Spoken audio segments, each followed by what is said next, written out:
কেকেআরে খেলেই নিজের পরিচিতি বানিয়েছেন রিঙ্কু সিং।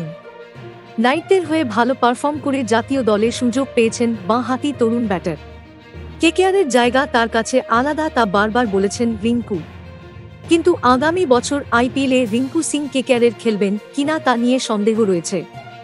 কারণ আগামী আইপিএলের আগে বসবে মেগা নিলাম।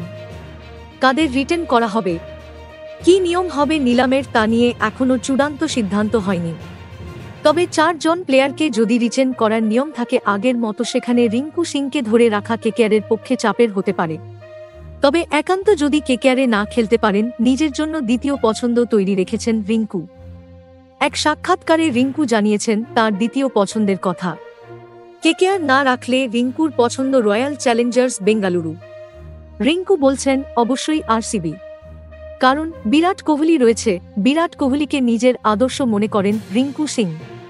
কোহলির ব্যাট চেয়ে ম্যাচও খেলেছেন রিঙ্কু। এবার দেখার কেকেআর রিঙ্কু সিংকে রিটেন করে নাকি ফের নিলামে কেনে।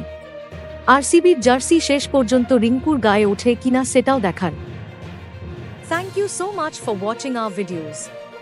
Please do like, share and subscribe our channel.